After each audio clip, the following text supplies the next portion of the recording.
Hey, Mike, how's it going? Good, Frank. Great to see you this week. Yeah, same here, man. Anything cool and exciting happening in your life?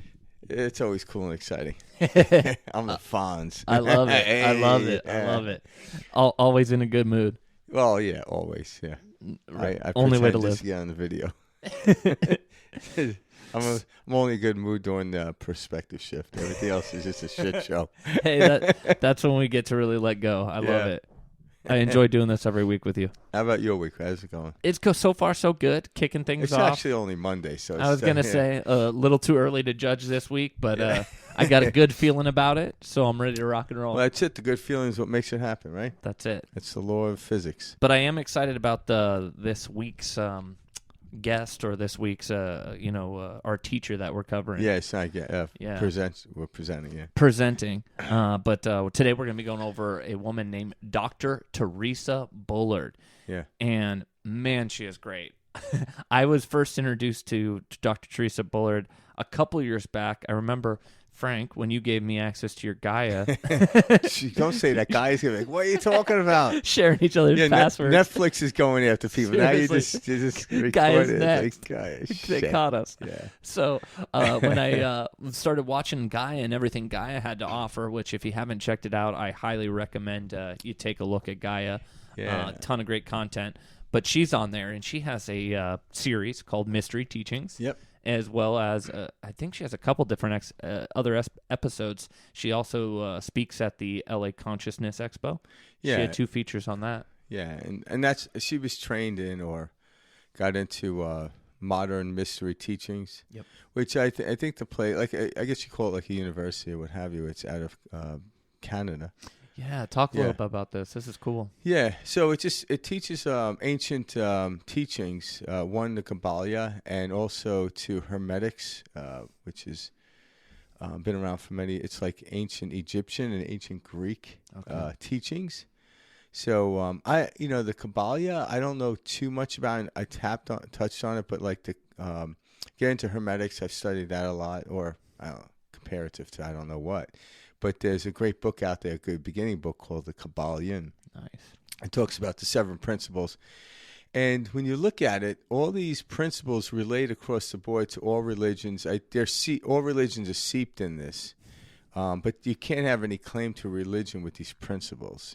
Just like gravity doesn't have any claim to football over baseball. It's just...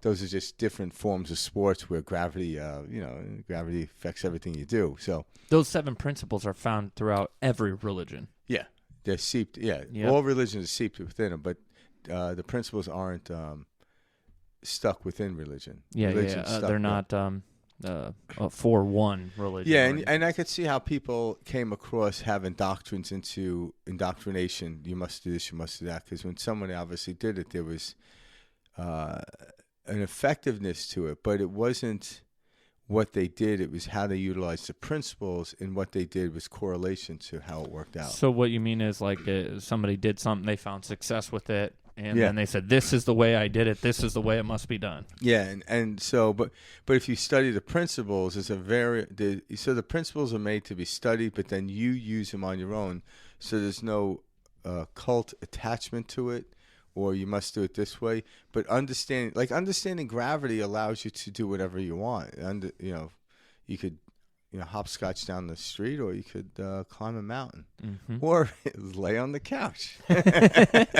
Use gravity whichever way you'd like to. Yeah, just hammock. Hammock is the best gravitational pull. There you go. Yeah. So, but understanding it is why you don't fall the hammock, and or how you understand to properly climb a mountain. But the principle is the principle.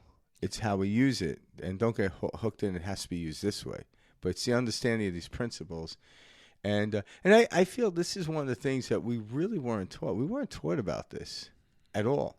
We came across this week. I'm like, there was going to Catholic church and then catechism. I didn't go to Catholic school like you did, but I did it once a week. And there was subtlety teachings of it, but not direct. But maybe I was too young for direct teaching. I don't know. Who knows? It's very difficult to tell. But finding books like the Kabbalah, and then obviously what Theresa Bullard talks about, Dr. Theresa Bullard talks about. It starts to loop everything in, and it's really good stuff. If you've never looked at any content, I suggest checking her out because it's really good stuff. You can also find it on YouTube.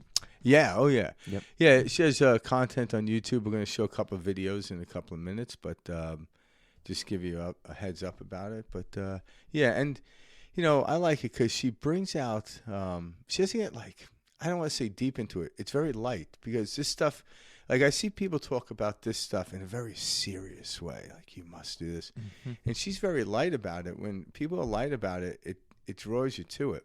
Absolutely. And then when you start practicing these principles, everything from the 7 principles to sacred geometry, and you start to see the correlation in your day-to-day life, how everything works, all of a sudden you realize, you know what, everything's laid out for us. So if I take a step, the floor meets the ground. But most people are worried, is there going to be a floor when I take a step? I'm like, yeah, there's going to be a floor when you take a step.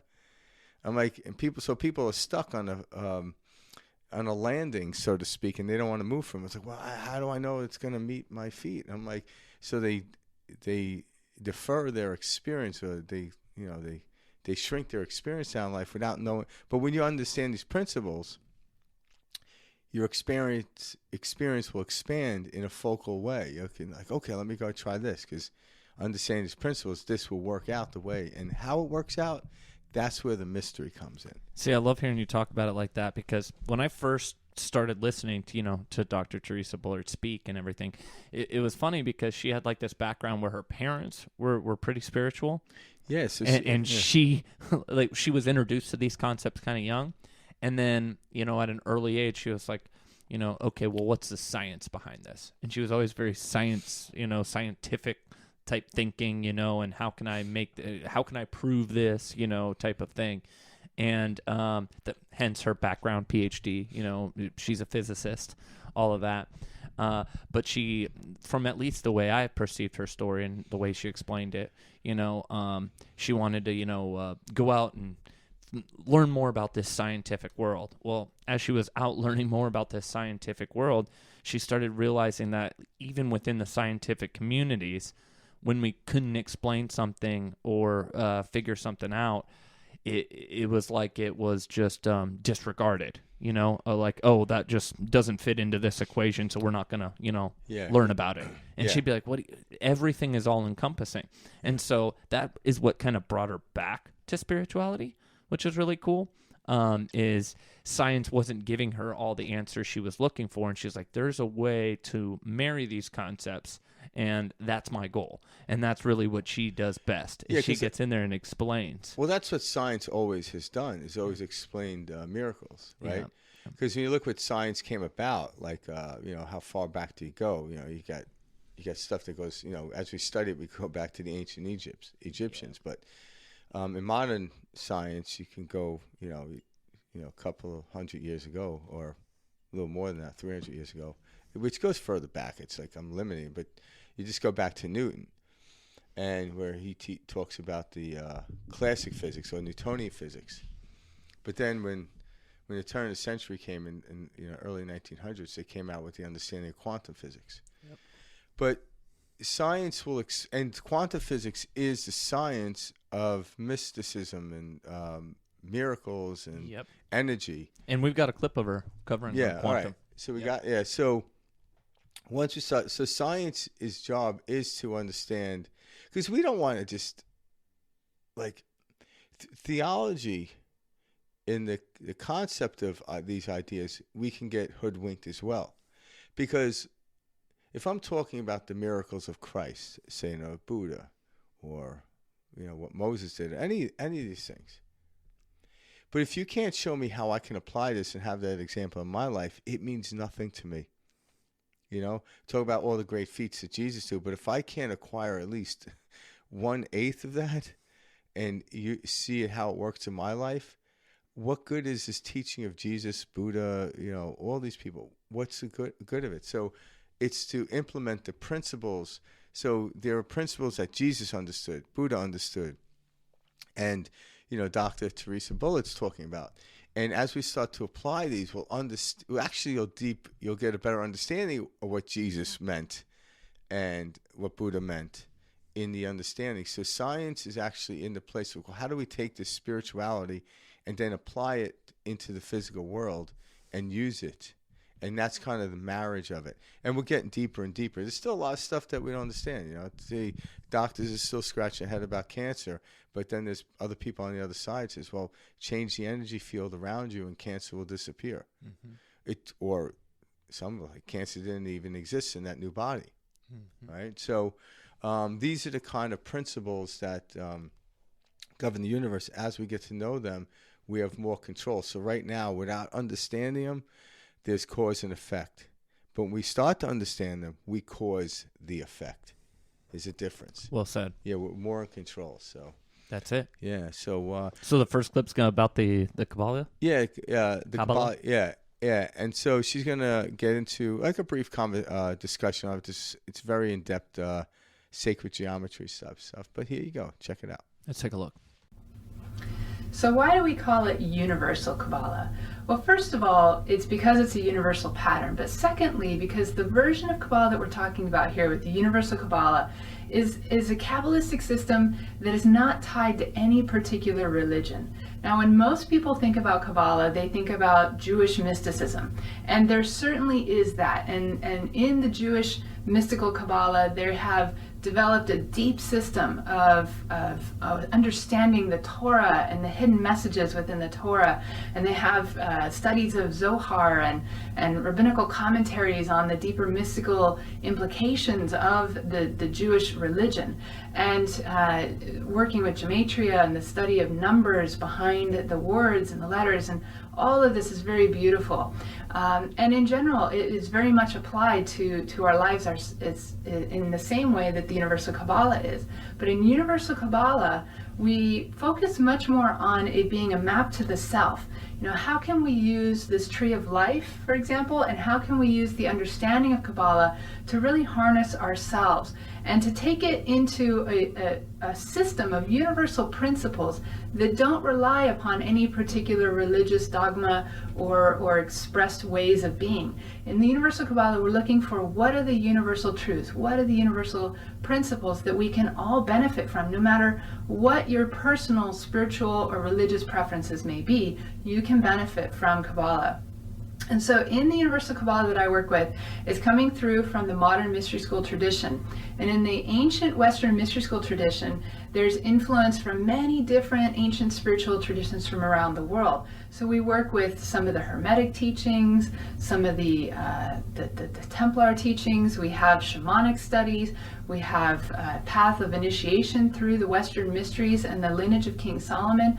And we even have places where we see where the Eastern traditions and the Western traditions unite and really point to the same thing. So in the Universal Kabbalah, I will draw from mystical teachings and traditions from all around the world. You know, I can draw just as much from the Sufi poets as I can from the New Testament of the Bible, as I can from the Old Testament and the Torah, as I can from just modern day science and physics. This is how Universal Kabbalah works. It's a system of correspondences where each part of this tree of life becomes like a filing system, and you're able to take everything from the world around us, everything that we could possibly know about ourselves or the universe, and we can map it into this filing system. So if you were to think of each part of the tree as being like a file folder, and each one has a specific purpose or function, then anything that relates to that, we would learn to file it into that. And then through the Universal Kabbalah and seeing all the interconnections between these different aspects of life, we can come to know more of the greater and how they interact together and work together. So I'm going to be taking you through a journey of what each one represents so that you can get a little bit of a taste of how each one can apply to your life and what you can do with it, and how you can start learning more about this beautiful system called Kabbalah and the Tree of Life. That was great. That was a good rundown of, kind of a good foundation for what we're going to get into with Theresa today. Yeah, and that's it. So, so she is a representation or she represents the modern mystery teachings. Oh, So the school? Yeah, the school. So Yep. I'm not sure where she's located. I believe she's located out in California somewhere. She is in Los Angeles in a couple of the videos I've watched. I know that she went to school in Washington. I'm Yeah. not sure if she's still, you But know. I think because I heard a couple stories of people that actually went there. So obviously, if you want interest, look on Modern Mystery Teachings. It's actually they'll be localized people in wherever you live, or unless you live in the middle of nowhere. I imagine you could do it, but a lot of stuff is done online anyway these days. Absolutely. Actually, I have it. Yeah, talk about this. Yeah, This is cool. well, yeah. It's not much to talk about in the sense that I have a meeting with somebody next Sunday. Nice. So And it's what's like it an for? hour. It's about the Modern the Mystery School? Mystery School, yeah. So That's cool. we're talking about that and getting into it because there's different levels of it. But I want to get deeper into the understanding of these principles because it's about activating your own seed That's in it. your body. So Theresa talks about that all the time. yeah, so and that's part of what it is. The is whole the activation first stuff. activation, and as she talks about the Kabbalah, the star seed, and also When we say activation, when you say that's like, what's an easy way to say it? Like a sense of awareness, you know? that's one way you can't. Yeah, it's I'm very trying difficult to, to you know, put your for the head- audience. Yeah, well, just giving attention to. So part of it, if you look at the diagram that she had in front of us, you look at the energy centers in our body. So as you go up the middle, those are the basic 7 chakras in there. Mm-hmm. So you have your base chakra. You got 1, 2, 3, which is in the lower end of our body, which is kind of like the chakras of energy for survival. Yep. And then as you come up, Reproduction. yeah, reproduction and you know, survival, gut instinct, like, hey, you know, there's something rustling over the bushes, I better run, you know. Mhm. And then yeah, actually you know, gotta reproduce to keep this species alive. But then when you move into the 4th chakra and up, the 4th chakra is a heart. And then it's kind of like as you open up to this universal source, you know, a heart we know now has like about 40 to 50,000 neurons in it. So it's activated and information can be directly related into it, not just the brain or the gut, but the heart. And then the throat chakra, you know, it's kind of how we speak our word into it. And then we go into the 6th chakra, which is kind of the pineal gland, you know, the third eye. And then we have the crown chakra that heads out. So this is kind of when we activate that. And so we've done meditations with that. And what activating means is getting them in sync, kind of like tuning my guitar up. Until my guitar is completely tuned, I can't play anything. It doesn't matter how great I am as a practitioner of the guitar. If it's not tuned, it's not going to translate. Frank, that's so funny. I was going to bring that up, that exact analogy. So Frank helped introduce me to these different concepts a few years back, and one of the things that That's really why he's all messed up. No, truly, you're one of my greatest mentors. Thank you. But I remember him. So I'm a musician. I've been a musician, you know, my whole life. I remember Frank giving me an analogy. Tell me band. Well, yeah, I used to play in a band. So I mean, back in the day, I mean. This was probably 15 years ago, but I had a chance, you know, to write music, tour, not only the U.S. but internationally. It was an awesome experience. I played guitar. I was a songwriter. The band was called Ann Arbor, like Michigan. That's where my family's from. That's where my sister was born. She got me introduced to music. So who came up with the name? Me. Oh, you came up with the Yeah, name, man? I suggested that to the band. All right. My sister was born in Ann Arbor, Michigan, and she gave me my first Blink-182 CD. Oh, really? Dude Ranch. I remember Dude it very Ranch. well, you know. And so she, you know, helped me get into music, and you know, the whole rock and roll, punk rock, you know, scene to me was so attractive. You know, I could just see like it. What I now know is freedom was what I was after, but it was so like freeing to watch these people. You know, it was no care for authority. It was you know, being yourself. It was everything that like my body was like myself was calling me to. Yeah. And so I loved music. Yeah, it's expression. Yeah, because I look back now and I'm like, wow, what I was chasing was freedom. At the time, I didn't know. I thought I was chasing music. Oh, that's what I want. You know? Music was the focal point to your freedom. Yeah, exactly. Yeah. And so when I, you know, started talking with Frank, you know, just back and forth about these concepts early on and initially, the analogy that struck me most was when Frank was like, dude, okay, so kind of picture yourself as like a guitar, right? And you keep expecting yourself to play, you know, and perform in tune. but each of your strings, like let's say one string is you're dehydrated, one string is you haven't slept in a while, one string is different variables. no meditation, or etc. Then another string is your personal life or your romantic life. Regardless, all of these strings, none were in tune, but yet I'm expecting myself, this body, this self, this corporeal being, to play in tune and to resonate and have this great experience. And this is where a lot of us sit at home, which is, hey, I want this, I want all that, but we're not sleeping, we're not meditating, we're not eating healthy, we eat like crap, we're sucking down iced coffee all day. Just our body, we are doing nothing to help our bodies, yet we're expecting ourselves to play in tune. And this just was like a slap across the face for me, because I realized, like, holy crap, you're right. Yeah. I'm not in tune in any capacity, but I'm sitting here saying, why aren't I playing in tune? Well, why don't I try tuning the guitar? Yeah, and that's it. So, like, even like all the stuff Mike mentioned about like eating like crap and not sleeping well, those are all byproducts of the instrument being out of tune. They're not the causation. So, like, I could play a tune on my guitar, and if it's out of tune, well, it's not the E chord that's making the guitar out of tune. It's just the individual strings are. Or I shouldn't say the E chord. It's the actual song that's not making it out of tune. It was out of tune. So, stuff like meditation and understanding these principles, like the tree of life and all of a sudden all these chakras, when you understand them, and through stuff like meditation and different practices, breath work, different practices, you could align these energy fields, energy centers in our body, and how to use them. And then from there, once my guitar is tuned, I then have to play it.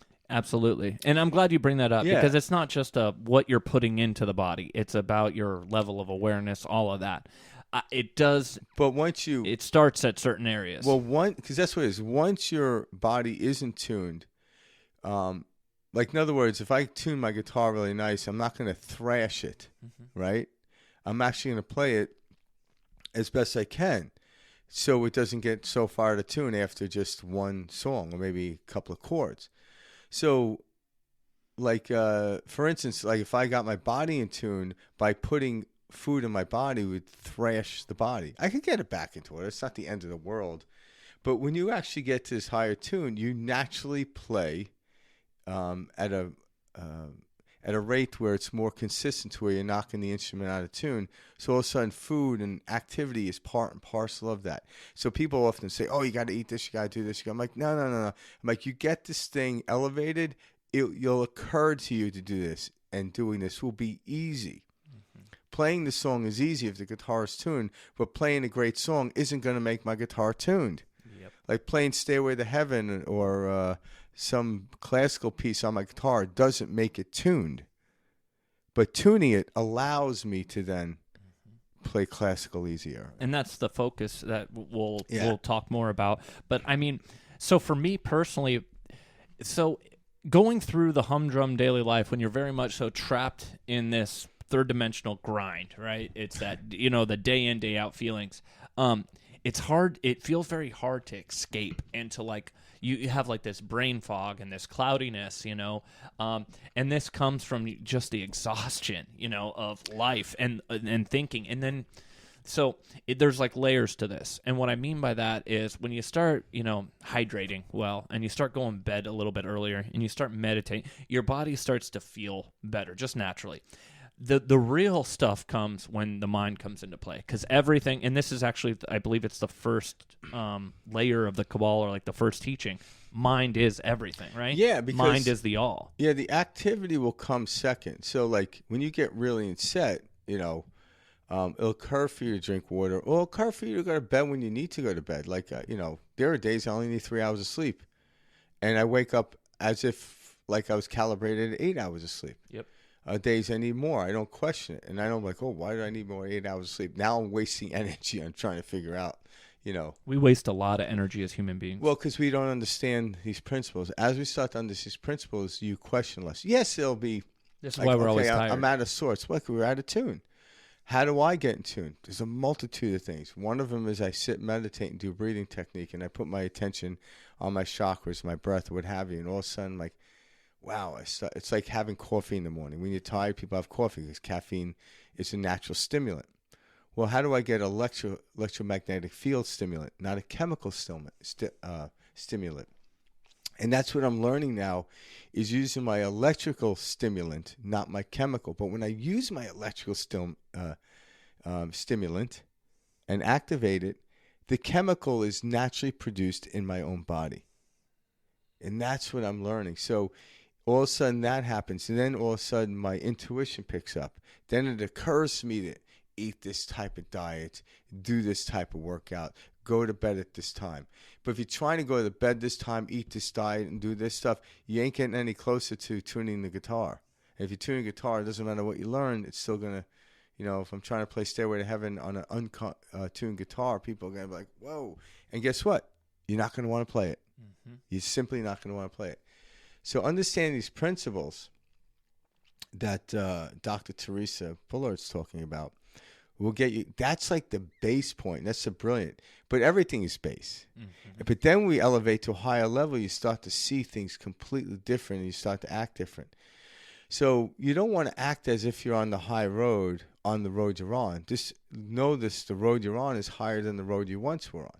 And just naturally progress to different levels. But if you're trying to get to the higher road, you're on this road trying to figure out, and you're diminishing the road that which you're on, because you can't diminish where you are to get to where you want to go. You can't sit there and knock yourself as a shitty guitarist to become a better guitarist. It just doesn't work. Well, this is where the mind comes into play, and this is why we're always exhausted and tired. Is we're always comparing, judging, measuring in our heads, and the more we let go of this is when we come more and more into our true selves. And so, like Frank was just saying, it's if you're constantly measuring yourself and saying, I'm not here, so this can't be good because I'm not where I want to be, you're losing the value within the moment that you need to get to the next place that you quote unquote want to be. Every moment that you're in at every single given time is exactly where you need to be, exactly where you should be, in order for you to, best learn about yourself or best remember about who you are. Every single task, it can be the most minuscule little thing that you don't even think about, but it's all teaching us about ourselves. And this is why life is not boring. In fact, it's exhilarating and so exciting when you figure out how this works. Yeah. And when you immerse yourself in these principles, you no longer have to think. You fall into a state of thought. And thought is just a compact information. Like, okay, and then when you have a thought or you contemplate on something, then you enact it. But if I understand these principles, I don't question that. But if you don't understand these principles, then it's like you get a thought, and then the thought turns into a thinking. And like, what I mean is a thought. It's like, oh, go do this. Well, why would I do that? What happens if this happens? And that happens work out. And all of a sudden, you're stuck at the very doorway in which you were supposed to walk through, and you don't walk through it. And that's the frustration of life. That's the humdrum of life. Where life gets exciting is you get a thought, walk through this door. And if you understand the principles of expansion and moving into stuff, you open the door, and it's like, wow, I actually, to some degree, asked for this, but not at the level in which I understood it. But now once I walk through the door, I now, to some degree, understand it. And the next door, the next door, and next door. But understanding these principles the best you can is what allows us to let go of thinking and just allow the thought to come in and respond to the thought as best as we can. Act on it as best you can. Let's give a real-life example of that. So probably one of the easiest is just like we in school were taught to be employees, okay? So everybody in their life at some point has had this idea, about something that they would love to do, something they're passionate about, right? And it's, I want to start this business, or I want to do this. And then we think, but how? Yeah. How am I going to do this? And this is where everybody stops. Well, we get as far as picturing it, seeing how fun and exciting this career that we want to do, but then we stop because we don't know how. Yeah, like that job you're working for. Yeah, they did that person. They did not stop. Like what like Mike, That's why you're working what there. personal experience do you have with that? As far So like were you deemed to go, well, because you did, but I should probably use the band as a good example. use it. Yeah, use it because that was you especially at like a young age, because my band, we were signed my senior year of high school, and so you're going through this weird time where you're trying to like look cool, you're trying to find your identity. Everything matters. It's not really we working, all are. It's like you're very much so concerned about how the outside world sees you, and later in life, hopefully sooner for others, you come to realize that outside of you is nothing but a reflection of your inner world. And so this, you're always trying to, look your best and do all this. And so it was scary to move forward, down the path of a musician. Why? I mean, look around in any type of movie, media depiction, etc. Bands and artists were described as, starving artists, that loser, who's just in a band in his mom's garage. Yeah. There's all these like outside ideas that, are there to affect us if you allow them. But I was manifesting before I even knew what manifestation was. And I know this because I was doing it with my band. And I remember falling asleep at night, picturing myself playing on Warped Tour main stage. And I remember watching that come to life. And you actually did. And I did. Oh, absolutely. Yeah. I remember it to this day. And how cool that feeling was and is. But back then I had no idea. I thought I was lucky. I thought this was happening to me. I had no idea that every night as I was picturing myself on these stages, and as I, could see the tour, the tour bus we were in, all these things, I was mentally constructing my reality. Yeah. And that's what I was doing. Back to the fear part. For some reason, I think it was because I was young at the time, because I was very asleep when I was going through this whole band stage, musician stage. I had no idea. And I look back at the songs I wrote now too, and I listen to my lyrics, and I find so much like beauty and wisdom, in them. And I'm like, wow, this totally was just coming through me. I was not conscious of the words I was writing. At some level, you were not asleep. Yeah, and that's it. Yeah, I know what you mean. Because one could say right now, we think we know, like I know very little, so I don't want to knock myself in the future saying I knew nothing. No, you're absolutely right. Like I'm okay with knowing nothing. Yeah, because we do know nothing. We very little. The more I learn, I learn I don't know anything. Karen reminds me of that every day. Hell yeah, Karen. Keep up the good work, keeping him on his toes. Yeah. But I guess for me, I also had a great support system with my family, and like my parents and everything, and they were very supportive as far as hey, get out there and do this. You can they did make sure they did want me in college, so I did do college on tour. But essentially, they were like, "Hey, books backstage." Yeah, I was in Japan doing like my conference for like my school. I remember, it was horrible. But during this time, it was like, okay, I guess the fear wasn't too bad because I was like, I'm going to school, worst case, I can, just go get a job. It's like what I would tell myself. But I had little fear about moving forward. In fact, the only fear I had to get over was looking dumb or feeling dumb and stage fright and things like that. And so I remember just very much so saying, I need to move into this, and this was an unconscious, I was not knowingly moving into this fear like I do today, in a totally different realm, in the business world, with my own business. And so back then it was more young, dumb, like, I got this, but it doesn't matter, young, dumb, whatever, or this, now I know what I'm doing. It was still that movement in the direction I wanted, and me not losing the focus and the picture and this mental mind-created reality that I was building. I was mentally constructing what I was experiencing, and I had no idea. And we're all doing this, by the way, all at every moment right now. You have mentally constructed the last 20 years of your life, consciously or unconsciously. Yeah. And that's just, so if you understand holding a vibration of what we call positive output or perspective output, perspective in which you want to, that works for you, favorable, Yep. So when I actually do that, and I'll have these conversations with people, and they'll get into conversations where they'll try to divert it to like what's problematic about the world. and understand the principle. I don't sit there and have this argue with them. I just try to move them out of it, and I'm pretty good at it now, where I'll take them out of like they're like, oh, this way. I'm like, well, what's good in your life right now, and then coax them into that.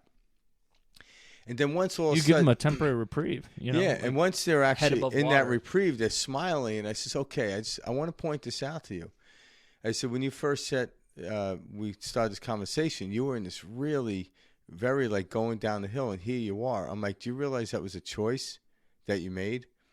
I'm like, so everyone wants to talk about the problematic of the world rather than the potential of the world.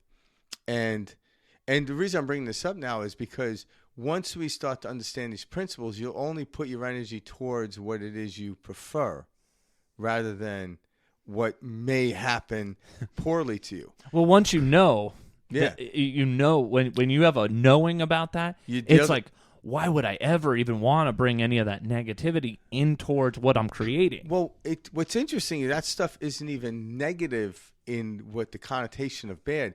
It just has nothing to do with you. That's what creates the negative field or negative full. Like, that has nothing to do with you. And if it had to do something with me, I keep moving through it. And when I move through it, like if I'm in hell, I just keep moving through hell, and then I gain strength from it.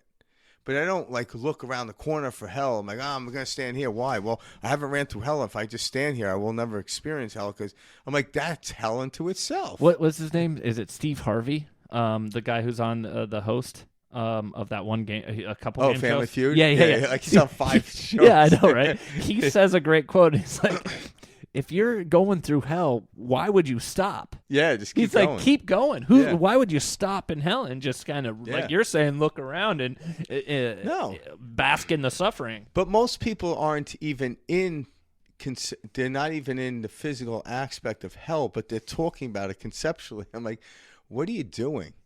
I'm like, they'll talk about a situation that's going on, say, for instance, in Russia with Ukraine. And I'm like, here you are in the United States on a beautiful sunny day. And they're like, oh, my God. I'm like, do you realize you're not helping the people in Ukraine to end this war by you being pissed off? Because there's 2 fields in the world. And these principles talk about this in the quantum field. So you have a field of love and a field of hate, or fear, I should say. Field of love and a field of fear. So when you're sitting here in a beautiful place where you're not even in the war and you're worried, you actually grow the field of fear. And the field of fear is why the war is existing. Quantum entanglement. But when you put your energy towards the field of love, something happens and permeates to where this will happen, that will happen, to where it'll end the war. But we don't know how the war is going to end. Like, people are like, oh, we should kill him. I'm like, well, how's that working? Yeah. I'm like, how's that working? Is there a better way to stop it? Yes, there is.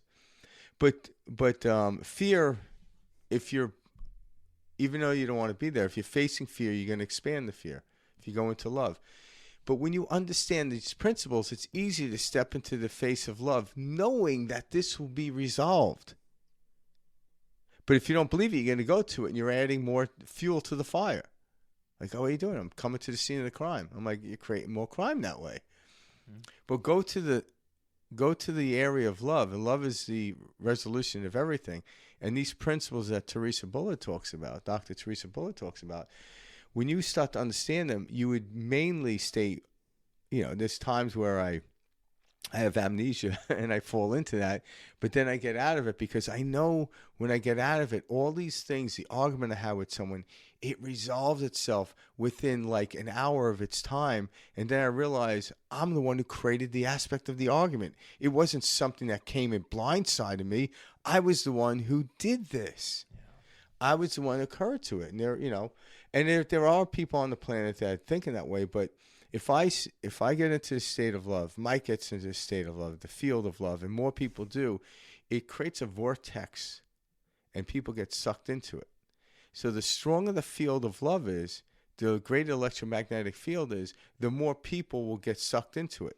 It's a mathematical equation. I also do want to touch on the field of love, too, because this is something I very much so did not understand. so we think, and we're so conditioned that this idea of love is like very like a romantic love, or like a love between a family member or a close friend. This great thing happens Yeah, to you. yeah, a great thing. Like it's something that's like achieved and this. And when Frank talks about love, it is this next level of like wholeness. It is such wholeness that I hope, and I know everyone, has experienced this in little doses, but this is it's a state of being, just like happiness is, and all that. But love is the most powerful force on this earth. And so when you hear people like this guy, a lot of guys, I don't know if you've heard of him. His name's Jesus, but he talks about he talks about unconditional love, and he's not talking about unconditional love for your family member, or unconditional love for your friend, or a romantic love. No, he's talking about this like vibration of just you knowing that you are connected to everything, and that you wouldn't even think to do something that could potentially harm another being within your realm. I don't even know how to explain this. Well, because it would be nonsensical to do so at that level in which understanding. And it's so... It'd be a lot more work to harm somebody than it would be to collaborate with them. Exactly. But at the base level... It just feels so good. At the base level of misunderstanding, it seems easier to harm somebody to get your way. So I get that. I've been there. But when you get this higher level of understanding these principles, it is a lot more work for me to harm somebody than to calibrate or collaborate with them and watch my world expand. Because somebody at the lower level says, well, if I take this guy, I have a better shot at getting this.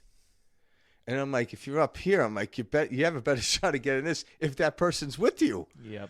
But so that's why it's a respectful understanding of they're all different bases. So my job is to get into that state of love and watch the field of love expand, because when that field of love expands, it helps the people at the base get sucked in it, because guess what? Somebody else took it upon themselves to expand the field of love, and I was sucked into it from the base. I'm not saying I am a genius person to come to understand this stuff. I'm like, no, it just occurred to me. And then I started acting these principles and looking at these principles and mulling them over and using them. Like, wow, when you're here, everything works. I don't know how it's going to work, but I know it does. It always does. And if I go into the state of fear, the physics works the same. But those aren't preferential things I want to work out. So if I'm in fear, it's going to work. It's going to work. Then I'm going to get more fear and more fear and more fear and more fear. That's it. I just experienced a whole new level of love when I started, really deep diving into these types of practices. It's a level of love that I didn't know what love was. Because now you go from unconditional, or you go from conditional living to unconditional That's living. the perfect way to say it. Is I always had I was only aware of conditional love. Do this, this, and this, you'll get this. But when you live in an unconditional living, you don't do this, this, and this. You're just in a state, and all of a sudden, this, and this happens. Yeah. It just is like a natural flow, and everything falls into place, and it's... Yeah, it doesn't mean we're putting up with the war. Yeah, it's like a perfect series of events. And I don't know, I've been taught love so wrong. I just wanted to... I'm sure there's other out there who will be like, oh... Well, it was short-sighted. I know what you mean. It was a short-sighted way. I had to learn what love was. Yeah. Well, I think I think that's part and parcel why we're here. I don't think like this. I have no. Because like I would also like mix like lust into love. Like, oh, I'm so attracted to this person. Yes, and like I thought that was a component of love, and it's like, no, it's not. It's not. Wait, what? Yeah. I know it's over. Yeah. That was perfect. Yeah, that was so funny. But yes, like that. I never experienced that real love until I kind of started to find my true self, if you will, and begin to practice these concepts. But as far as I can tell, and I don't know, I later on I'll get into life and may see it differently, but it doesn't matter. As far as I can tell, this is part and parcel of the course, and it seems like it's many courses. So I'm not here to demonize our education system, demonize our medical system, demonize our political system. These are all balancing points in it. So once I realized, because if I want to say, because there are people that do this, and also when I'm talking to them, I'm like, ooh, that feels just as weird as it did the other side, that this is the best way to do it. And I'm like, whoa. I'm like, I was once there, and now I'm having a greater understanding, but is my greater understanding not because I was once there? And I'm like, as far as I know, yeah, this is part and parcel of it. Like, I don't know beyond what I know, and I'm not going to claim to. And I used to do that. I used to claim way beyond my knowing to what I knew. I'm like, I know very little, and I'm okay with that. But these principles, it made us feel better about our limited self. Yeah, I know these principles work. How they work, I have no idea. In what response? Like, I know the response. If I feel good, I know I'm going to have an experience of good. But what good is going to come from it? That's to be seen. That's the marvelous of life. That's the miracle of which we say, wow, and it believes. But if I do this, this, and this, and this happens every time, there's no miracle there. And actually gets what Mike started out with, the humdrum way of living. Yeah. And I remember it. Yeah. Very How many times do I have to tell a joke before no one laughs? That's it. Yeah. So I try to pride myself on only telling a joke once and walking away. Mm-hmm. Do a mic drop every time. That's it. Yeah. Should we jump into our next clip? Let's do it. And how before we really move into setting intentions and goals, first we want to just come into that state of emptiness and stillness and nothingness, and just allow us to really tap into a deep state of peace, to find our reference point. And from that point, once we connect into it, then we move into this state of all possibility. Now, in quantum physics, it's like you're moving into the 0 point field of the quantum sea of potentiality.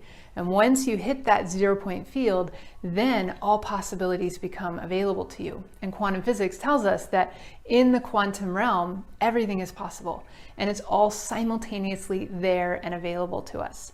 But in order to access that quantum realm, and this is really what we want to do, in order to create in the new paradigm, we want to create from a quantum conscious state or from a higher conscious state.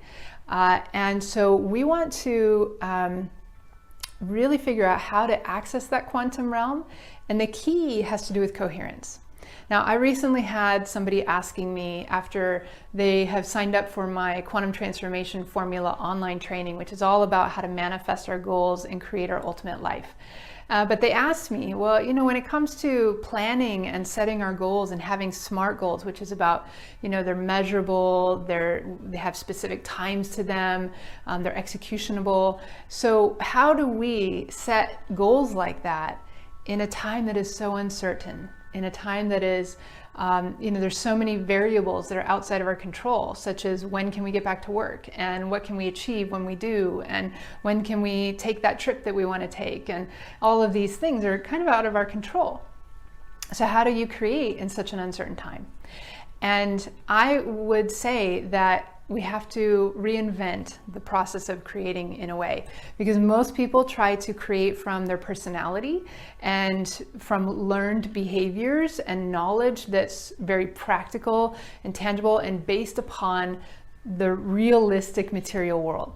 But a whole big piece of what I'm training people to do is how do we access a quantum state? What is the quantum paradigm? How do we shift into that new paradigm and create in a way that is limitless, right? And it doesn't depend on the outer circumstances. So to do that, we really have to achieve that coherent state of being. Now, what does coherence mean? What is this? Well, coherence means that everything is aligned. Right? We are all vibrational beings. We have energies and vibrations and so forth. You have brain waves that are happening. You have your heartbeat that's happening. There's a universal rhythm that's happening. And coherence means that all of those different frequency levels where things are happening at different vibrational levels, they all come into alignment with each other. They all start to resonate together, vibrate together at the same frequency or in harmony with each other. So this is what we want to achieve, is we want to achieve this coherent state where everything comes into alignment. And so that would mean that our heart is in alignment, Our sense of excitement and passion is in alignment. Our mind and our ideas, our thoughts are in alignment. And at some level, higher level, there's some kind of greater inspiration that's coming in from a higher source. And all of these things are coming into alignment. That's perfect. So the biggest reason why I like this one was the coherence she's talking about. Just like the foundation you set up, in the beginning with that first clip. Coherence is everything.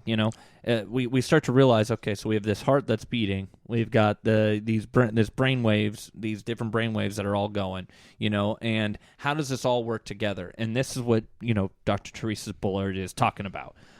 Essentially, my favorite takeaway is when she said we have to. Most people create from personality, and what she, at least how I interpreted what she's saying is. When you're creating from a personality, you're saying, okay, I'm in this world. So in order for this to happen, I must do A, B, and C to achieve whatever. But your personality only knows what it's done. Correct. Yeah. There's no unknown. No more creation. You're only creating from what you know. Yeah. And so when you're creating from that field, if you will, you're creating from a very, very limited field. Yeah. And what she's getting at is we can lose all of that. There is no A, B, and C that must be completed in order for you to get to that end goal that you're looking for. That is a mental trap. That's something this personality has said, my whole life I've done this, and this to get to whatever I'm trying to do. I must do it that way. And she's like, no, that's not. And she's talking about the quantum, world. When she says quantum, what she's talking about, and this goes back to physics, this goes back to, like Einstein too talked about this. He called it spooky entanglement. I believe that's what he called it. Yeah. Essentially, what quantum physics has proven is that I can have one particle here and another particle in two galaxies away from me, thousands and thousands of miles. Einstein had a problem with that. Oh, yeah, he didn't like it, but he acknowledged it. Well, he did, but I'm saying guys like Niels Bohr actually knew it. There you go. Yeah. Who proved it? Wheeler, Bohr. Yeah. Exactly. So, Absolutely. Great point. So when we know that these two particles, one particle over here and then miles and miles and millions of miles away, that same particle instantaneously responds, no lag time, no nothing. Because they're connected. Because of quantum entanglement, right? Because they're connected. Oh, yeah. We're all connected. So what I said right before this, I didn't even know this clip was coming because I didn't even view this clip. The field is the sole governing agency of the particle. So the field of love, if you're in the field of love, you're connected to everyone that's in the field of love. If you're in the field of hate, you're connected to everybody in the field of hate. That's entanglement. Which entanglement do you want? That's why there is war on the planet. That war is entanglement. It's physics. So when I get into the state of love, I'm entangled with the mind of Christ, the mind of Buddha. I'm having a different experience than Christ than Buddha, but I'm entangled with that. But when I go into the field of hate or fear, I'm entangled with, Hitler. Yeah. Low level, vibrational. All these other tyrants, Putin. Mm-hmm. So people are like, but they're drawing my attention to it. I'm like, well, when you actually get into the field of love, nothing will pull you out unless you get distracted. It can be pulled out. But when you understand the physics behind it, you would no longer choose the state of fear. You would choose love because you knew love can then start to eliminate or defer fear. And continue to amplify more and more of that love. Because what is fear and love? They're one and the same. There's just different degrees. And in Hermetics, they talk about this. It's one of she's all about the Hermetics too. Yeah, so Hermetics, one of the principles is polarity, and there's no, there's opposites within it, but there's no opposition, or it can seem like opposition, but they're one and the same. If you have 80 degrees and 20 degrees, they're just different degrees of the same thing, and the same thing is temperature. But how do I know? Like, yes, I might prefer 80 degrees than 20 degrees. That's a preference. But there is no difference. There's no absolute cold. There's no absolute heat. At what point do you notice the difference between the two? There's just different degrees. So when I take fear and transmute it like an alchemist, I turn it into love. But if I understand it, I would never move towards a degree. I would fluctuate within the pendulum of the state of love. I would fluctuate in the pool of love rather than swing from love to fear to love to fear. By the way, that's called bipolar disorder. We go from love to fear. But when you're swaying in love, you're just like on a boat of love. Or when you're in fear, you're like this. So when we get out of here, it's still a sway, but it's not a bipolar within that. It's just the coherence. Whether you're here or here, it doesn't matter. It doesn't matter. It feels good no matter what. I like that you used the word alchemy, because that is truly something that Dr. Theresa Bullard focuses on heavily in the mystery schools, etc. Yeah. And let's touch on this for a second, because I learned a little bit about this from Frank. Sent me the Kabbalion before we were doing this. He was like, hey, a lot of Dr. Teresa's stuff is based on this. Take a look. And so I was listening to the audiobook this week. But one of the cool things that I learned,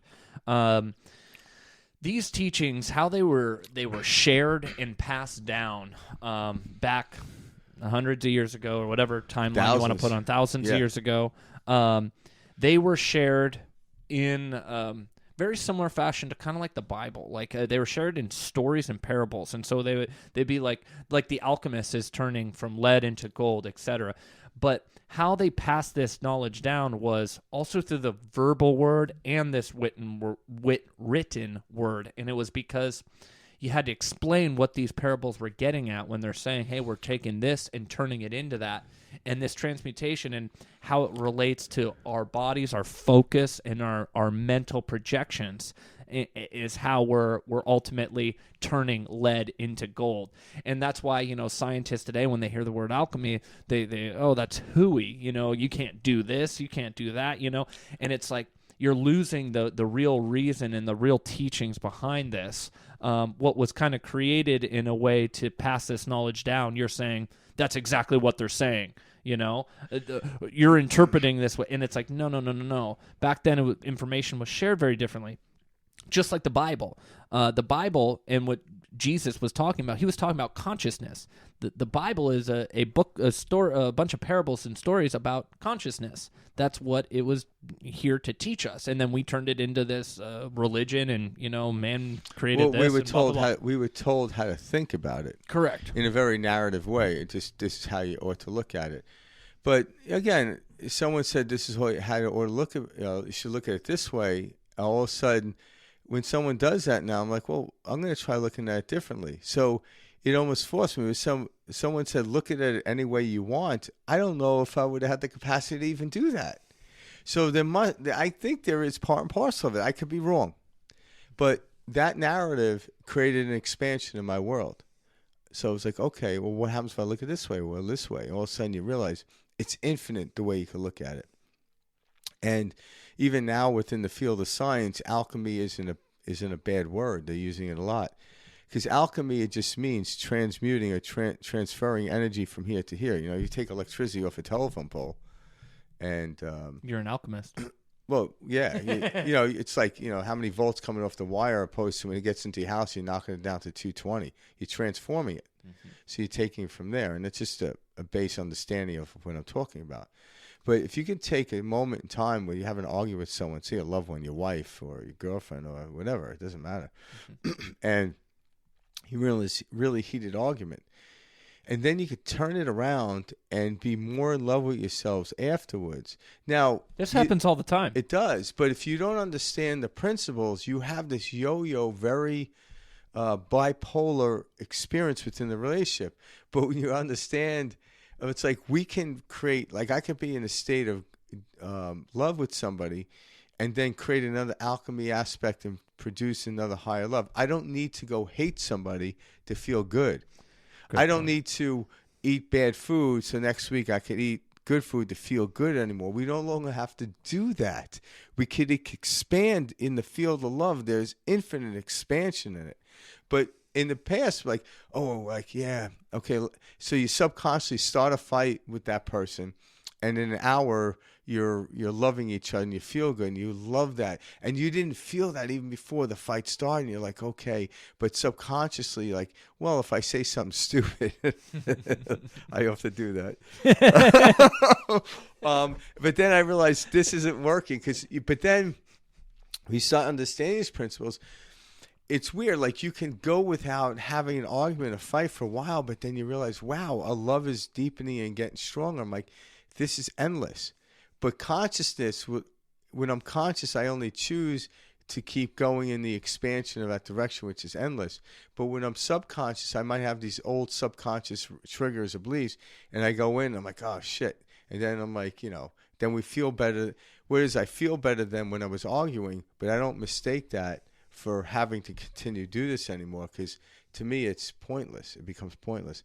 But understanding these principles is why I don't choose to do that. Yeah, I fall unconscious sometimes. It happens. But when it happens now, I make light of it. I can't believe I did that. And I'm like, come on, honey, it's funny. She's like, yeah, that right now. Yeah. It'd be a lot funnier if you didn't. Yeah. No, pleasant. Like, I'm working on it. That's awesome. Yeah. But Theresa, the next clip is kind of a similar follow up to what we were just talking about. So, coherence. Everything is about being in tune. Starting with like the video Frank was first kicked us off with. Once we realize that this being is very much so an instrument of consciousness, we start to want to be more in tune. Why? Because the more in tune we get, the more coherent we are, the more our life flows. Well, it's just like you can express this right now. You can talk about it, but think about when you were coherent on stage at the Warped Tour. Yeah, with your band. How many members you have in your band? There was a total of 4 when we were on stage at that time. All right, so you had a drummer, a bass player, you 2 were guitars. A guitar player. All right, 2 guitars. And our singer was our bass player. All right, your singer was bass player. All right, so when you guys were in coherence, one song is playing, although 4, obviously 5 instruments are going because vocals are one of them, but 4 individuals fell into the field of coherence. And then this exhilarating part comes. All of a sudden, it takes over. Like, people that understand music, I'm like, how can these people play? I'm like, because they're not thinking. No, I was not thinking. They're immersed in a field. You're not thinking. It's like floating in the water. How long could someone float in the water for? I'm like, forever. I'm like, unless you have to move on to something else.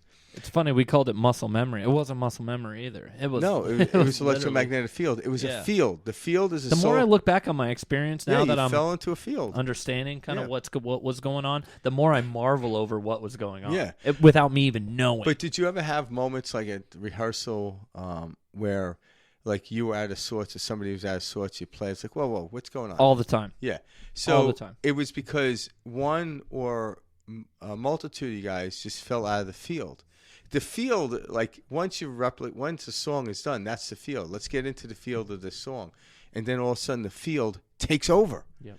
So people are like, how do they do it? I'm like, it's a field. Like, whether you're an athlete, a musician, an artist, an accountant, it doesn't matter what you're doing. Yeah. Once you step into the field takes over. And then you might get an impulse to redirect yourself. It's like, oh, it's time to go home. It's time to end the song. Okay, move on. See, we should also touch on this. We think we're doing a lot.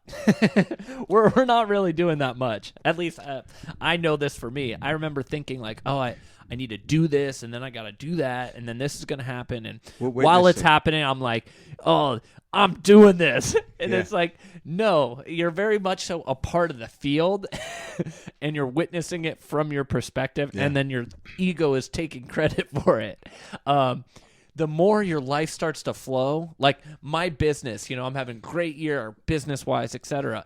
That has nothing to do with what I'm doing. I'm part of the flow. I'm directing the flow, You're witnessing it. I'm witnessing it. But you're actually part of it as well. But for me to try to take credit and say, like, I built this business, I built this team of real estate agents all by that's not what happened. No. I know for a fact, because like I look at this growth and what's been going on, like with my business, and there's no way that I could have just built this by my sole little self. But the accolade is you were willing to step into it.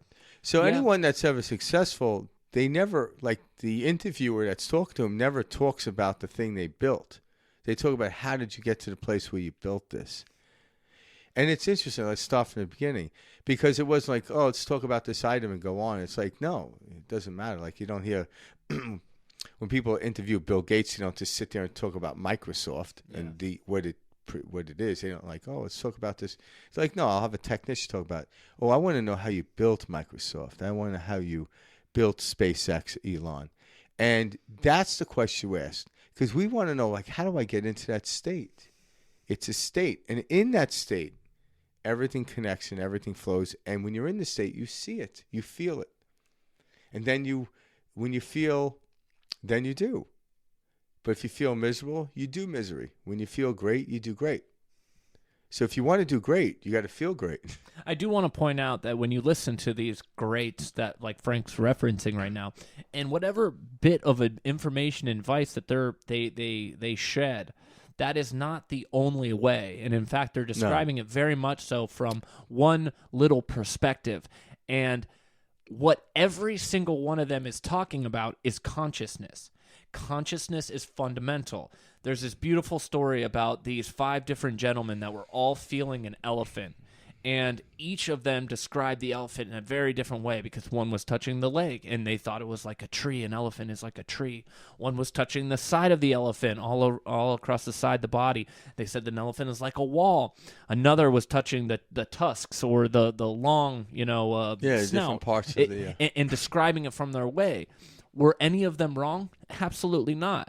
Were any of them 100% right? Hell no. Well, and this is what religion is. This is what business is. It was incomplete. Exactly. It's just we there is no one right way to do anything. But the story, like if we're living in a story, the story is not finished. So stop trying to complete it.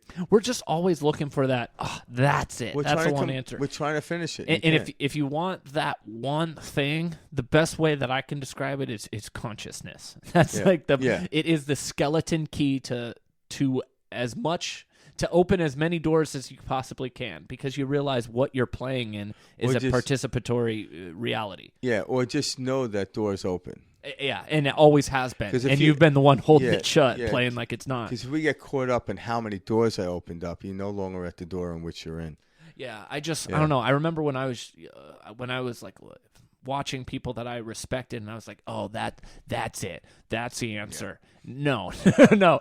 Everybody's describing consciousness, and that's the only pretty much answer you can go toward. Yeah. That's the entanglement. Yeah, exactly.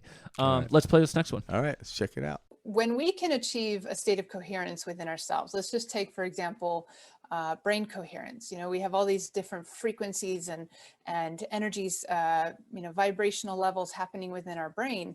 Well, usually it's very stochastic or not so harmonized. But when you can start to bring more harmonization between the hemispheres of the brain and from the cortex and down, rather than just only operating in the cortex, then we start to reach a more coherent state. So it's a harmonic state. Everything is in sync. All levels are integrating and working together. You can even then start to work from brain to heart coherence, right? By focusing on breath work, by focusing on gratitude, by focusing, doing meditation. These are tools, ancient spiritual tools that have been on the planet for thousands of years. But now today, modern science is starting to recognize the benefits that they actually have, how it does help us to come into a greater state of coherence. And even all the way down to the DNA, it's been shown. For example, the HeartMath Institute has done some studies that show that when we achieve a state of heart coherence, it actually is communicating with our DNA, because when we're experiencing states of gratitude, of love, of joy, and real positive energy, that causes the DNA coil to relax and to sort of unwind or loosen its DNA spiral, so that the genes or the genetic potential that's stored within it can be more accessible and more expressed. Whereas on the other hand, when we experience things like fear and stress and anger and tension, and there's a lot of that going on in our world today, that is when the DNA will actually tighten its coil and less of our genetic potential becomes accessible to be expressed or accessed. Now, we have huge potential within us, but the state of coherence is really important for us to start accessing more of that state. So having a practice of meditation, having a practice of working, with music and chants and so forth to bring yourself into a really coherent state, practicing gratitude, practicing really looking at things from a positive mindset versus negativity or judgment or opinion, really working with the some form of spiritual practice, whether that's rituals, prayer, meditation, qigong, any of these types of practices will support you. And then we need to work on how do we do that together? So through in training, we can really work with together, by coming into states of being together and achieving that entrainment where we're all in resonance and we're all focused on the same intention, where we're all, harmonizing into the same frequencies through collective coherence, which is what we really need to achieve that global shift, that critical mass within the collective consciousness. When we can awaken to that, then that is when we will really be able to help create a spontaneous awakening for the whole of humanity. That's good. Yeah. I like how she explained that. So another way, like she explained it again, like we keep repeating this, but it's get into that state, and when you're in that state, you feel it. And how do you get in that state? Just let go. Just know when you actually, so when you start listening to people like Dr. Theresa Bullard and other people we featured on here, you'll see a connection, the idea of it. And once I've studied this and read these books, no one's telling me how to do it. That's what I liked.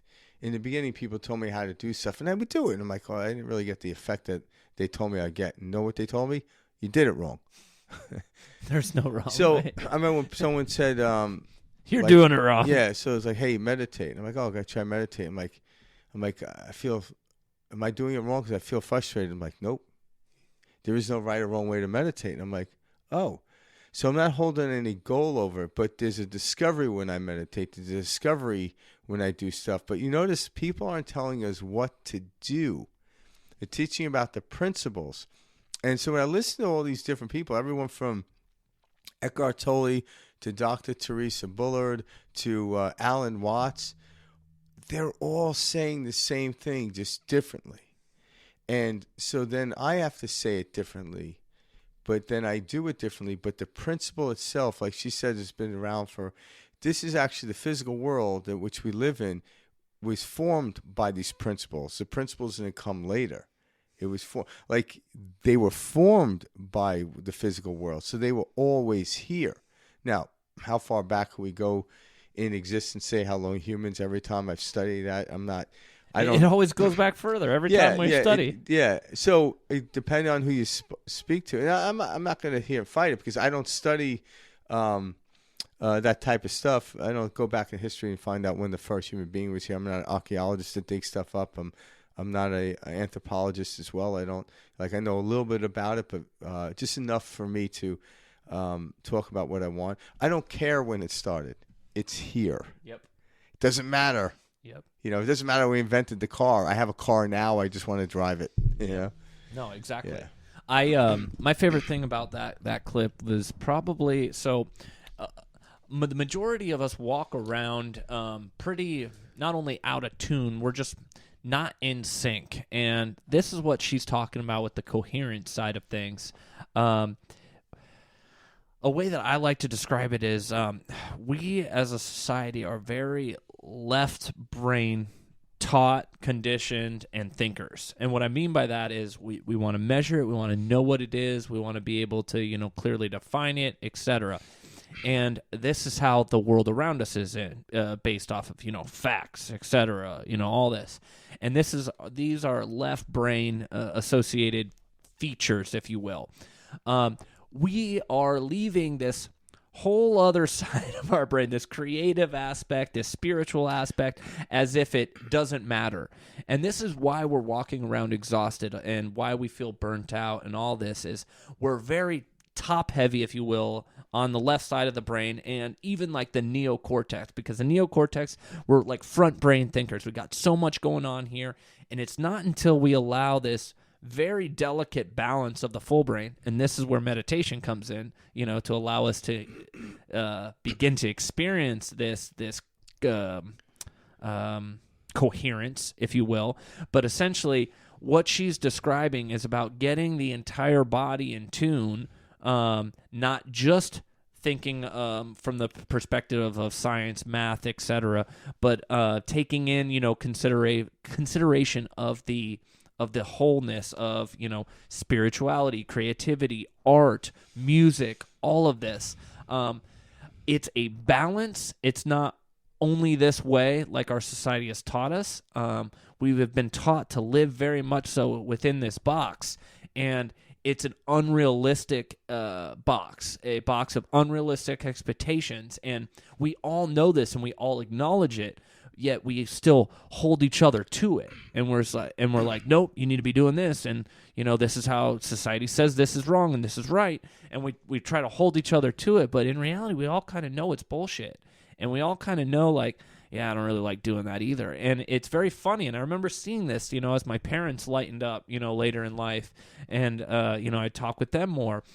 We hold ourselves to unrealistic ideas that nobody lives their life by. And we're all killing ourselves to accomplish. And when you can let go of that and see this game from above, then you can start to, appreciate all aspects of life, the spiritual side, the side, the left side, the right side, the prefrontal cortex, all of it, and watch it work in harmony. Or when you actually get to a higher level, living by those conditions are easy. Yeah, that's right. Because, if you're in the Christian religion, I was Catholic, Mike's Catholic, we were taught to live like Jesus. Yep. But at the same time, I was told I'm a sinner. I'm nothing like. I'll never be like Jesus. I'm like, oh shit, what is it?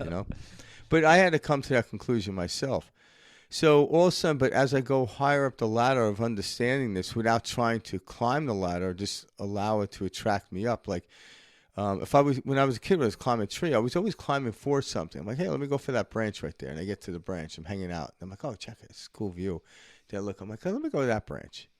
It wasn't like a goal. It was just a natural impulse to do it, And as I climbed higher up, I actually saw the viewpoint in which my friend talked about the day before, which I wasn't high enough. And I'm like, what are you talking about? But I was drawn to it. And when you're drawn to it, living that life becomes easier. The higher road is easier. But when you're on the lower road trying to figure out how to get the higher road, you can't do that from there. You have to accept where you are and stop trying to force the world into your world. And that's what we were somewhat taught. But I believe the way I look at the world, it's changed tremendously.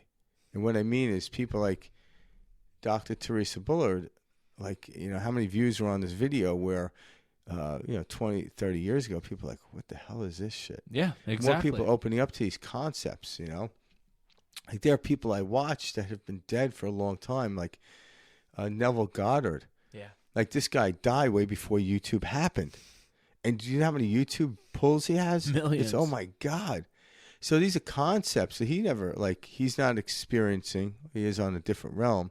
But he knew this idea will be around, was always around, and will forever be around. And if you just take a sip of it, you're going to want to take another sip and another sip. And next thing you know, you drank the whole cup, and now you're filling the cup up again.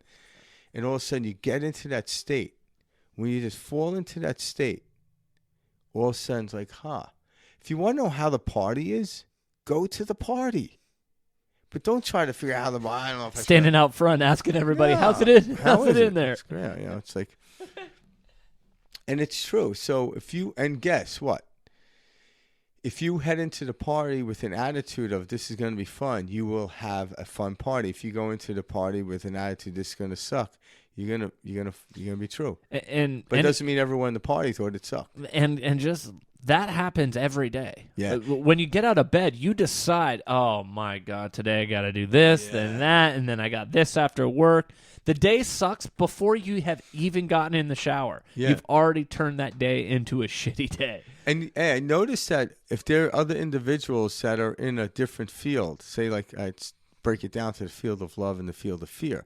If you wake up in fear, when you walk close to that person that's in the field of love, they're just going to disappear and move. And like, well, that person was rude. I'm like, no, they just Totally disappear. different level. Yeah. But if someone attracts you and you're in the field of fear, next thing you know, oh my God, you see the news. I can't believe this president's doing that. And then doing this. And now this is going up and that's going to, yeah. But even the field of fear, from the human standpoint, we can't take it that long. And all of a sudden it's like, I got to go. And you'll see this in your relationship with your friends. But when you're in the state of love, it's like, wow, I could stay here all day. And then fear comes over. I'm going to be late for dinner. But it's funny. Start to watch what you're attracting, because everything is tell you a everything about what you're reflection thinking, of yeah. yourself. So, I mean, if your day-to-day is very stressful, sad, any scary, whatever, this is a lot about saying about what you're experiencing on the inside. Yeah. And we need to be honest with ourselves and say these types of things, because it wasn't until I started being honest with myself that I started making true changes. I'd just be like, oh, no, I'm good. Then I'd be attracting this if I could just get crazy rid of that person over situation. there. Yeah, if I get the new job. And look at your romantic relationships too. Like, who are you romantically attracting? Because that also tells you a lot about yourself as well. So there's a number, or the world is consistently showing us a reflection of ourselves, and we're make-believe pretending that everything outside of us is happening to us, or it's real, or it's all this. Sure, very much so is a real experience in this reality as a human being on this planet. I'm not denying that. Yeah. But I will tell you this much. As soon as I learned these concepts, holy shit, did I change my reality. Well, the world is and I experience it very differently than I did, 3, 4, 5 years ago. Yeah, the world is acting in direct correspondence to how you think. It is. So even the conversations I have with people. That's one of the laws or the principles of hermetics is correspondence. So it's pretty much what you put out is what you get back. So when it's like, why is this happening? That's the question you should ask yourself to go in with. Now, a lot of times I know it's like, what's happening? I'm like, why am I judging this? Allow it to happen. And all of a sudden I'm like, oh, it's not that bad, So, it could go either way. When you're analyzing a situation, though, it shouldn't just be like, I don't like this or I like this. It's more like, what can I learn about myself? You know what I mean? And at that point, you're no longer analyzing. You're just living. But you know what I mean? Like, I remember being like, oh, thinking about it does not mean picking out the little details that you like and then not liking the other. No, it's the whole experience. What is this teaching about myself? Yeah. Yeah, what am I holding on to? What viewpoint am I holding on to that's no longer serving me? It may, it served me to the point of learning to let go, perhaps. But, because I marvel over the things I let go of now. Like, Karen thinks I'm like a little child. I'm like, hey, I used to upset you more. I upset you less now. She's like, that's so funny. She's like, yeah, maybe we should just move beyond that. I'm like, I don't know if it's possible, but I'm marveling over those little things in life, Not the fact that my business did 40% more revenue than it did the year before. Did it really? Nothing to do. Yeah. Congratulations. But it has nothing to do with that. Huge, well, man. I didn't. Yeah, but that's huge. But I'm just saying it has nothing to do with it. But those little things I marvel over, I crave, because the other stuff that's just projections. Who cares? Because it's just how things go. But it's like, yeah, interesting. But I don't like the other stuff. It's just like, all right, whatever. Those are working by principles too. Yep. But well, for a second, real quick, talk about how did you see that increase in your business? What did you do? Because I didn't do I'm sure anything. a lot of people exactly, and that's what I want people at home. When I'm sitting here working, I'm not doing anything to create this, and that's what I'm trying to really get at with people. Is everybody thinks like that? There's somebody there driving this, and it's like more you're steering, not driving. Well, let me finish. I don't want to just blanket it. I actually envisioned, and I played in a state of abundance. Yeah. So I can't explain my doing, because people want, me being the boss, they want to see action from me. Yep. And what's happening is the action I do is fluid, but what they do is they see me there every day, all day. Consistency They see me is consistent, happy, no matter what's going on. I'll sweep. I'll do more work in the interior of beyond what I do than the actual people I hire to do. Leading by example. And I'm not even doing that because I like it. There is something satisfying about doing a task that this was here, it's no longer here. So if I have free time, which I realize we have a lot of free time, what I used to do with my free time is think. But when I have this task over here, it keeps me from thinking. And people are like, hey, one of my employees like, you pay someone to do that. I'm like, this is enjoyment for me. All right. But if I have to sit there and chase them down and point it out, that's going to aggravate me. I don't want to be aggravated. I want to be in a state of joy. But what I notice happens is other people get into it. They start doing it. I don't have to ask them to do it. They just do it. But if I have to constantly hunt people down and have lectures with them, I'm like, all of a sudden now they're in fear of me. Like, because guess what's happening? If I don't show up, they ain't going to do what they do. It's like when the boss leaves, what happens, right? But if I'm not the boss, if the field is the boss, if everyone's the boss, whether I'm physically there or not, it still works. It really does. I just meld in, into the scenery. I'm just like everyone else. I'm not the boss, even though I hold a note on the business. Well, this is where a lot of bosses, it's correspondence. They lose it, and this is where growth stagnates. Is they think that there's like too much force. I think it was Alan Watts or Ram Dass who said this, but somebody was talking about how it was Watts. When you're the president of the United States, you cannot sit there and worry about what your chief of staff is doing, the head of this army, the head of this military, the head of, You're the least effective person in doing stuff other than the representation of an idea. But the president is spending more time answering questions than doing. Now, don't get me wrong. Answering questions in a certain sets a tone. So there is a doing, but they're not doing. Like, they wouldn't even have time if they want to press the button for nuclear weapon. I got a press conference. Can you press the button? Yeah, delegate. My finger's hurting today. Busy. Yeah, that's why I think a lot of presidents should just wear goddamn but mittens. It's when we get too we need to control it, otherwise it's going to get messed up. You create anxiety. And then when you create anxiety, but once you leave. You leave the state in disarray. But once now what I do is I leave, and it's almost like they don't know I'm gone. I want that. When they miss me, I'm not doing it. I mean, they probably miss me because I'm a pain in the ass. Like, oh, he's not here. Thank God. Thank God. Thank God. But I want people. Frank. Well, I'm just saying, like, I want people to, whether I'm there or not, to feel good, to feel worthy, to feel that. But if I'm making myself make them feel good and I'm not there, I'm like, that's not going to work. I don't want someone holding that power over me. Mm-hmm. I don't want I need this person here. How I feel should never be dependent on another. Yeah, no. Ever. It's a field, and whether or not I help create the field or everyone, I have no idea. I can't study it and measure that. But I maintain my attitude in going into the field, and I draw people into me. But other people do the same. Like every time I come to work, it's funny. Like Shayla will walk in. Yeah. I mean, Shanna will walk in, and it's funny. I do that too. You combined the names. I do that too. Yeah. The two sisters, Kayla, and Shayla. So Shanna will walk in, and she'll just walk in, just benign, whatever, and I'll just look at her and do this like funny look, and then we'll both start laughing. No words spoke, and that just kicks the day off. And it's funny, like it gets her every time. Mm-hmm. I'll just look at her, I'm like, oh.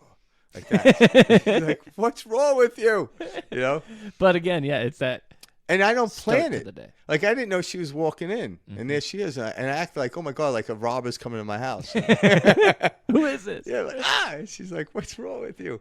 But it changes the attitude, and I just go through that, and I do that. I act like I jokingly, but I act like I'm surprised in every situation I'm in. I'm like, oh, hey, how's it going? And people tend to laugh. Keeping it alive. Yeah. Yep. But, so what did I do? I did nothing other than I consciously understand these principles. And so it's the field who created it, not me. It's crazy to try to take credit for something like that. Yeah, there's too much going on. There is. And it's when you find yourself like, oh, this is my job to do this, otherwise this will fall apart. You're on the other side of that spectrum. Yeah. And you will witness this. That's when you really got to let go, is when you're there. Because if you think you need to do something in order for an outcome to happen, especially when you're in a leadership position or the boss, the owner, whatever, that's when things will start to get shaky. It's like a process, and you need to trust it, and you're more guiding the ship, not patching it up while you're guiding and doing all that. And I don't need anyone else to do that. Like, I remember in the beginning when I started doing this thing, I was trying to get people to learn these concepts and do stuff. I don't do that. I said, like you said, lead by example. Now, if someone chooses to not want to follow along and it's just too much and they want to leave, I wish them well. It won't affect my business because I don't know. Like, the field is the one creating my business, not me. But once I'm like, oh shit, if this person left, now I become into a form of desperation, which is another form of fear. I'm like, no, everything always worked out. Everything works out. Now I understand it. I take out any bit of fear into it and just move on. And then I don't need anyone around me to be in that state, but the law of attraction says differently. Yeah. They are in that state. Yep. So who's leading the flock of birds? Which bird is it? It's the field that's the sole governing agency, not the individual particles. So that's it. You understand these principles, you get into the field of coherence, entanglement. People are like, how do I get into entanglement? Stop trying to get into entanglement. Get into a field. Just feel good. Know that everything works out. And if you study this over time, you'll like, words don't do it, but words can get you to the place of having the experience. Religion does that. It's like we talked about last week with the subway. The subway can get me within 2 blocks of where I need to be. But I have to get out of the subway and do the rest on my own. But it can get us there. So listening to people like Dr. Theresa Bullard, immerse yourself in it and other people, all of a sudden you'll tilt your head and be like, wow, she's speaking truth, because it is true. And there's something internally in us, innate in us, that knows this. But once you consciously know the innate, there becomes a deeper knowing of not knowing how it's going to happen. And there's something magnificent about that. It's exciting. Maybe one day we'll know it all, but right now I know these principles work. They work 100% of the time. They're working without you knowing. But how much percent of the time am I in the field of love, and what percentage am I in the time of hate or fear?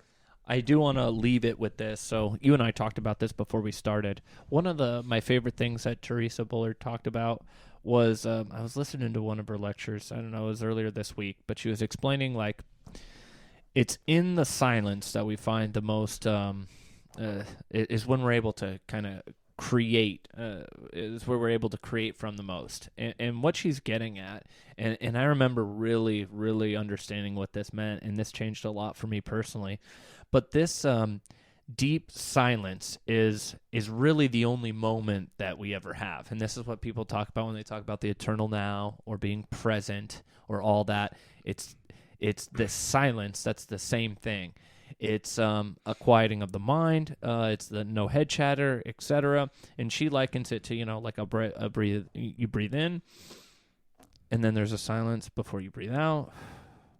And there's a silence again before you breathe in. And it's in those moments of silence and space that you'll find your true self.